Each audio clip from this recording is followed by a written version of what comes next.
कांग्रेस के नेता राहुल गांधी की मुश्किलें लगातार बढ़ती जा रही हैं। एक ऐसा वीडियो सामने आया है जिससे सब कुछ दूध का दूध और पानी का पानी हो गया है।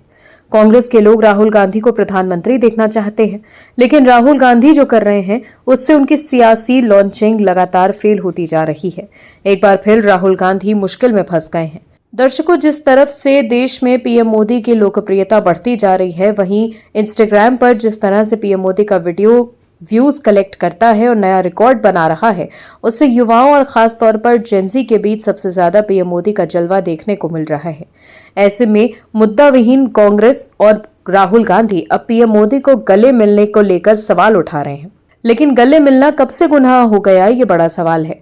वहीं अब राहुल गांधी ने जो किया है उससे उनकी मुश्किलें बढ़ गई हैं। उन्हें नोटिस मिला है। क्या है खबर, बताते हैं आपको इस रिपोर्ट में। दर्शकों, लोकसभा के विशेषाधिकार समिति ने सदन में इडियट और अंधभक्तों जैसे शब्दों के इस्तेमाल को लेकर राहुल गांधी को नोटिस जारी किया। इसमें उनसे 28 अगस्त 2026 तक जवाब मांगा गया है। बीजेपी सांसद अनुराग ठाकुर और संजय जायसवाल ने लोकसभा स्पीकर ओम बिरला से शिकायत की थी और असंसदीय शब्दों के इस्तेमाल का आरोप लगाया था। इस शिकायत पर लोकसभा की समिति ने नोटिस जारी किया है। वहीं इस नोटिस में राहुल गांधी पर एंटी पेपर लीक बिल पर हुई चर्चा के दौरान नियम 353 के तहत पर्याप्त पूर्व सूचना के बिना गृह मंत्री अमित शाह के खिलाफ असंसदीय और अपमानजनक भाषा का प्रयोग करने और गंभीर आरोप लगाने का आरोप लगाया गया है।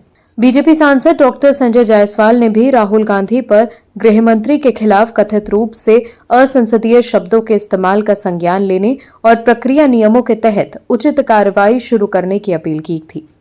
वहीं विशेषाधिकार समिति ने राहुल गांधी को 28 अगस्त 2026 तक अपना जवाब दाखिल करने का समय दिया है। राहुल गांधी का जवाब आने के बाद समिति उनकी समीक्षा करेगी और अगर समिति के सामने व्यक्तिगत रूप से उपस्थित होकर अपना पक्ष रखने के लिए बुलाया जा सकता है। जांच पूरी होने के बाद समिति अपनी रिपोर्ट लोकसभा अध्यक्ष और सदन के समक्ष प्रस्तुत करेगी। आपको बता दें, इससे पहले 29 जुलाई को भी बीजेपी सांसद अनुराग ठाकुर ने राहुल गांधी की स्टूडेंट्स इडियट्स अंधभक्त वाले बयान को लेकर उनके खिलाफ विशेषाधिकार हनन का नोटिस दिया था।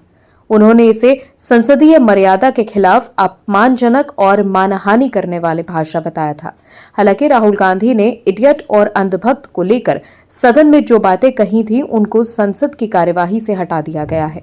वहीं पीएम मोदी के खिलाफ राहुल गांधी के अपमानजनक और आपत्तिजनक बयान पर भी अनुराग ठाकुर ने तीखी प्रतिक्रिया व्यक्त की। ठाकुर ने ये कहा है कि राहुल गांधी से मर्यादित भाषा की उम्मीद करने कोई नहीं करता। वहीं पीएम मोदी को लेकर राहुल गांधी जिस तरह की भाषा का इस्तेमाल करते हैं उसको लेकर भी सवाल उठाए गए। बीजेपी ने राहुल गांधी पर निशाना साधा है। रक्षा मंत्री राजनाथ सिंह ने पीएम मोदी और भारत की विदेश नीति को लेकर राहुल गांधी की ओर से की गई टिप्पणियों पर कड़ी नाराजगी जताई है। राजनाथ सिंह ने राहुल गांधी के बयान को बेहद गैर जिम्मेदाराना और निंदनीय बताते हुए ये कहा कि ये व्यक्तिगत रूप से भी उनके लिए बेहद पीड़ादायक है। राजनाथ सिंह ने यह भी कहा है कि विपक्ष के नेता राहुल गांधी ने पीएम मोदी और भारत की विदेश नीति को लेकर जो टिप्पणियां की वो न केवल बेहद गैर जिम्मेदाराना और निंदनीय थी, बल्कि व्यक्तिगत रूप से भी मेरे लिए बहुत पीड़ादायक थी। वहीं बीजेपी आईटी सेल के प्रमुख अमित मालवीय ने एक्स पर वरिष्ठ पत्रकार सुधीर चौधरी के न्यूज का एक वीडियो शेयर कर लिखा कि सुधीर चौधरी ने एक बेहद साधारण लेकिन बहुत कुछ कह देने वाली बात कही है, ध्यान लगा के सुनिए। अमित मालवीय ने आगे लिखा, सुप्रिया सुले के कार्यक्रम में जब प्रधानमंत्री मोदी की नजर प्रियंका गांधी वाड्रा पर पड़ी तो वो रुके और पूछा, प्रियंका जी कैसी हैं आप? चाहते तो अनदेखा कर सकते थे, औपचारिकता निभाकर आगे बढ़ सकते थे, लेकिन उन्होंने सम्मान और शिष्टाचार को चुना। अब राहुल गांधी के पीएम मोदी और अमित शाह के लिए इस्तेमाल की जाने वाली भाषा देखिए। तड़ी पार, वो डर के भाग गया, उसकी हिम्मत नहीं है, यह आदमी टिक नहीं सकता इत्यादि। नरेंद्र मोदी उनकी मां की पीढ़ी के व्यक्ति हैं, फिर भी संबोधन में वो न्यूनतम शिष्टाचार तक नहीं दिखाते जो सार्वजनिक जीवन में स्वाभाविक होना चाहिए। फर्क साफ है। एक तरफ राजनीति इसमें असहमति के बावजूद सम्मान की न्यूनतम मर्यादा है, दूसरी तरफ नफरत में शिष्टाचार भी खो चुका है। तो देखा आपने कैसे राहुल गांधी की भाषा को लेकर लगातार सवाल उठ रहे हैं और वो बैकफुट पर आ गए हैं। Bureau report OMH news. आप दर्शकों से विनम्र निवेदन है कि चैनल को सब्सक्राइब जरूर करें